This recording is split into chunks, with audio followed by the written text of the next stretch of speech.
नमस्कार दोस्तों, स्वागत है आप सभी का आपके अपने YouTube channel GK search engine पर। आज है 1 अप्रैल 2023 और 1 अप्रैल से रिलेटेड राजस्थान करंट अफेयर्स के जितने भी इंपॉर्टेंट क्वेश्चन हैं उन सभी को हम इस वीडियो में डिस्कस करने वाले हैं। तो पूरा वीडियो बहुत ध्यान से देखना और वीडियो के एंड में मैं आपसे क्वेश्चन पूछूंगा जिसका आंसर आपको कमेंट बॉक्स में देना है। कल के वीडियो में मैंने आपसे क्वेश्चन पूछा था जो था हाल ही में 30 मार्च को राजस्थान दिवस समारोह को किस उत्सव के रूप में आयोजित किया गया है। तो इसे लाभार्थी उत्सव के रूप में आयोजित किया गया है, यानी कि बी ऑप्शन इसका बिल्कुल सही था। जिन दोस्तों ने बी ऑप्शन कमेंट बॉक्स में सही जवाब दिया था उनको हार्दिक शुभकामनाएं। 30 मार्च को राजस्थान दिवस का आयोजन किया जाता है, लेकिन इस बार राजस्थान सरकार ने इसे लाभार्थी दिवस के रूप में आयोजित किया है।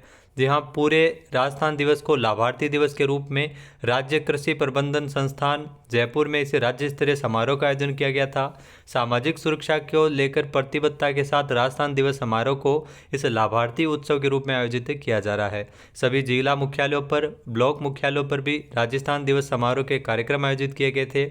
30 मार्च 1949 को जोधपुर, जयपुर, जैसलमेर और बीकानेर रियासतों का विलय होकर 72 राजस्थान संघ बना था एकीकरण में। तो इसी के अवसर पर राजस्थान दिवस है तो 30 मार्च को मनाते हैं। मुख्यमंत्री अशोक गहलोत की पहल पर इस बार राजस्थान दिवस समारोह है जो राजस्थान में जो लाभार्थी उत्सव के रूप में आयोजित किया गया है, जिसमें राजस्थान सरकार की जन कल्याणकारी योजनाओं के जो लाभार्थियों से सीएम अशोक गहलोत ने संवाद भी किया था। तो चलिए स्टार्ट करते हैं आज के करंट अफेयर्स। पहला क्वेश्चन है, हाल ही में राजस्थान के कितने जिलों में खेलो इंडिया सेंटर खोले जाएंगे। तो राजस्थान के 33 जिलों में खेलो इंडिया सेंटर खोले जाएंगे, यानी कि बी ऑप्शन इस क्वेश्चन का बिल्कुल सही है। आइए जानते हैं इंपॉर्टेंट फैक्ट्स। तो राजस्थान के 33 जिलों में खेलो इंडिया सेंटर खोले जाएंगे। जी हाँ, 33 जिलों में इसके खोले जाएंगे और इसके लिए जो भारतीय खेल प्राधिकरण और राजस्थान राज्य क्रीड़ा परिषद के बीच एमओयू भी किया गया था और प्रत्येक सेंटर को 5-5 लाख रुपए देने का प्रावधान किया गया है। नेक्स्ट क्वेश्चन है, हाल ही में साल 2022-23 का मुरलीधर व्यास राजस्थानी कथा साहित्य पुरस्कार किसे दिया जाएगा।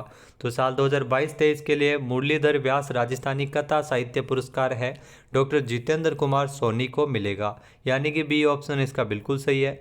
साहित्यकार और अलवर के जिला कलेक्टर डॉक्टर जितेंद्र कुमार सोनी को यह पुरस्कार मिलेगा।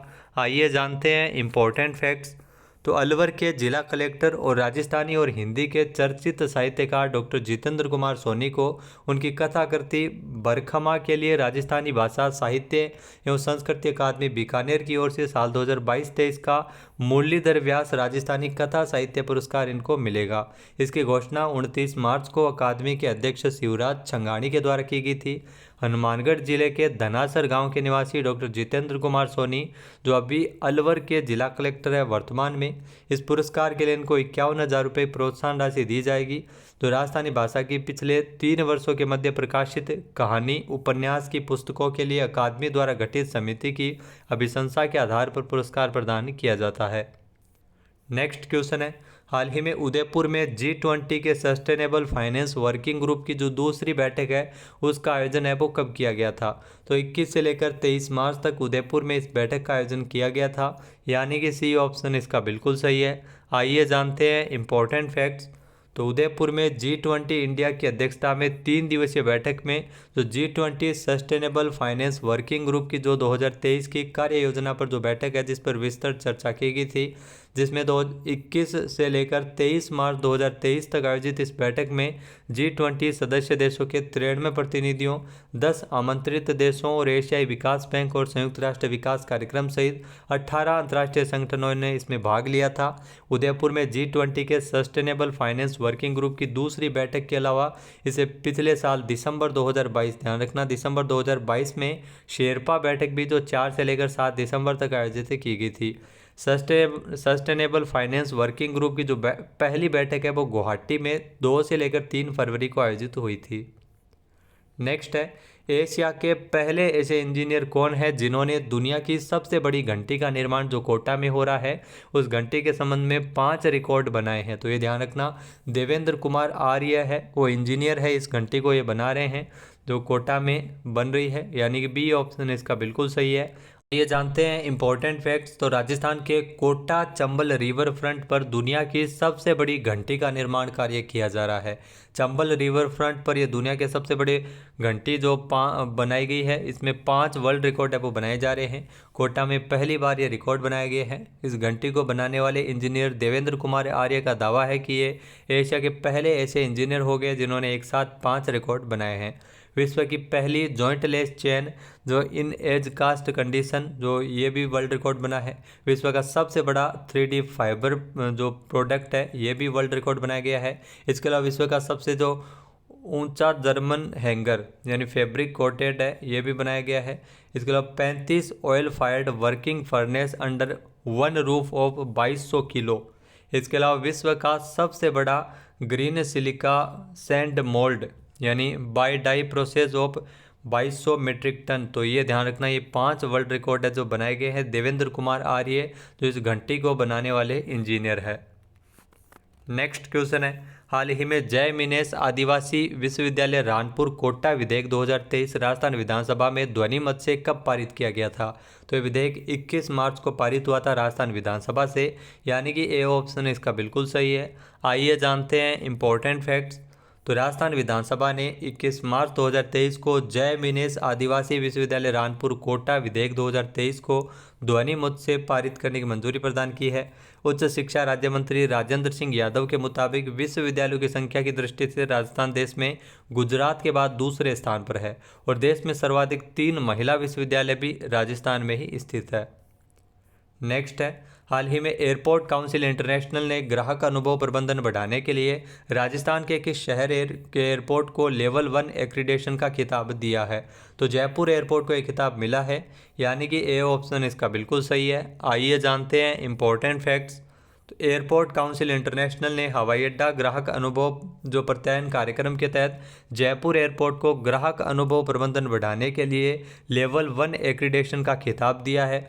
जानकारी के मुताबिक ये पुरस्कार 3 मापदंडों पर दिया जाता है, जिसमें मानकों में ग्राहक अनुभव को बेहतर बनाने के लिए वर्तमान में किए गए बदलाव और भविष्य की रणनीति और ग्राहकों की आवश्यकताओं को समझना भी इसमें शामिल है।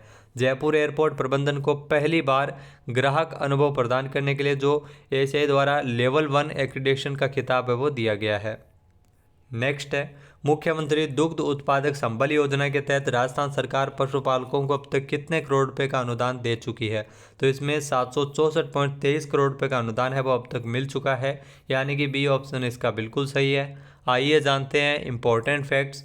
तो मुख्यमंत्री दुग्ध उत्पादक संबल योजना, जिसके तहत राज्य सरकार के जारी आंकड़ों के अनुसार 1 फरवरी 2019 से संचालित इस योजना के तहत जो अभी तक 764.23 करोड़ रुपए का अनुदान दिया जा चुका है। इस योजना में 1 अप्रैल 2022 में अनुदान की रकम को 3 रुपये से बढ़ाकर जो 5 रुपये प्रति लीटर भी किया गया था। तो ये भी आपको ध्यान रखना है, बहुत बार ये क्वेश्चन पूछा भी गया एग्जाम में। साल 2022 में ही राज्य सरकार ने मुख्यमंत्री दूध उत्पादक संबल स्कीम के तहत 550 करोड़ रुपए के बजट का भी प्रावधान किया था। तो मुख्यमंत्री दुग्ध उत्पादक संबल योजना, जिसकी शुरुआत साल 2013 में की गई थी और किन्हीं कारणों से बीच में इसे बंद कर दिया गया था। फिर 1 फरवरी 2019 से एक बार फिर योजना को गति मिली थी और पशुपालकों के लिए इसमें 2 रुपये प्रति लीटर दूध का अनुदान किया गया था। बाद में इसे बढ़ाते बढ़ाते 5 रुपये प्रति लीटर वर्तमान में ये दिया जा रहा है। नेक्स्ट है, राजस्थान में सामाजिक सुरक्षा पेंशन योजनाओं के लाभार्थियों को घर बैठे वार्षिक सत्यापन किए जाने को लेकर कौन सा मोबाइल एप्लीकेशन लॉन्च किया है? तो इसके लिए राज एसएसपी मोबाइल एप्लीकेशन को लॉन्च किया गया था, यानी कि बी ऑप्शन इसका बिल्कुल सही है। आइए जानते हैं इंपॉर्टेंट फैक्ट्स। तो सामाजिक न्याय और अधिकारिता मंत्री टीकाराम जूली ने सामाजिक सुरक्षा पेंशन योजनाओं के लाभार्थियों को घर बैठे वार्षिक सत्यापन किए जाने को लेकर राज एसएसपी मोबाइल एप्लीकेशन को 13 फरवरी को लॉन्च किया था। सामाजिक सुरक्षा पेंशनर्स के लिए सुविधा प्रदान करने वाला राजस्थान देश का पहला राज्य है। इससे लगभग 94 लाख पेंशनर्स को सुविधा मिलेगी। इस ऐप के जरिए किसी भी एंड्रॉयड फ़ोन से पेंशनर्स घर बैठे वार्षिक सत्यापन करवा सकेंगे। साथ ही साथ ये सुविधा पूरी तरह से निःशुल्क रहेगी। इसके अलावा इसमें फेस रिकॉग्निशन तकनीक के साथ लाभार्थियों का जो आधार डेटा का प्रयोग करते हुए इसमें वार्षिक सत्यापन किया जा सकेगा। नेक्स्ट है, हाल ही में किस बैंक ने भारत की पहली पॉकेट साइज स्वाइप मशीन माइक्रोपे को लॉन्च किया है? तो एक्सिस बैंक के द्वारा माइक्रोपे लॉन्च किया गया है, यानी कि सी ऑप्शन इसका बिल्कुल सही है। आइए जानते हैं इंपॉर्टेंट फैक्ट्स।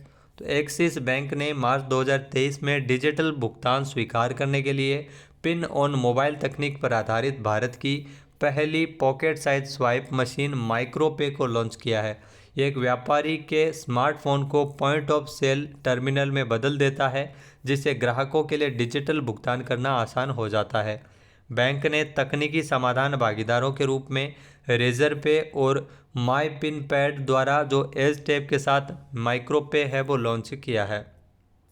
नेक्स्ट क्वेश्चन है, हाल ही में 30 मार्च 2023 को दिल्ली इंटरनेशनल ओपन शतरंज का खिताब किसने जीता है? तो ये खिताब अरविंद चिदम्बरम ने जीता है, यानी कि बी ऑप्शन इसका बिल्कुल सही है, जो आपको तस्वीर में दिखाई दे रहे हैं। आइए जानते हैं इंपॉर्टेंट फैक्ट्स। तो अरविंद चिदम्बरम ने 30 मार्च 2023 को दिल्ली इंटरनेशनल ओपन शतरंज का खिताब जीत लिया है। जॉर्जिया के लूका पाइजाडेज ने 9 अंकों के साथ दूसरे स्थान पर ये रहे थे। अरविंद चिदम्बरम की अगर बात की जाए, अरविंद चिदम्बरम वीरप्पन एक भारतीय शतरंज ग्रैंड मास्टर है। उन्होंने 2018 और 19 में 2 बार भारतीय शतरंज चैंपियनशिप को जीता है। उन्होंने 2014 में अपना अंतर्राष्ट्रीय मास्टर खिताब और 2015 में अपना ग्रैंड मास्टर खिताब भी अर्जित किया है। बात कर लेते हैं आज के हमारे क्विज की। तो आज का हमारा क्विज है, हाल ही में राजस्थान में सूचना के अधिकार को प्रभावी क्रियान्वयन के लिए अब सूचना आयोग की बेंच कहां गठित होगी? एक बार फिर से सुनिएगा, राजस्थान में सूचना के अधिकार के प्रभावी क्रियान्वयन के लिए अब सूचना आयोग की बेंच कहां स्थापित होगी? इसका सही आंसर आपको कमेंट बॉक्स में देना है। और अगर ये वीडियो आपको पसंद आए तो इसे लाइक और शेयर करना बिल्कुल ना भूलिएगा। चैनल पे नए हैं, सब्सक्राइब नहीं किया है तो अभी सब्सक्राइब बटन पर क्लिक करें। इस वीडियो की जो PDF फाइल है वो आप वीडियो के डिस्क्रिप्शन बॉक्स से डाउनलोड कर सकते हैं। जय हिंद, जय भारत, जय राजस्थान।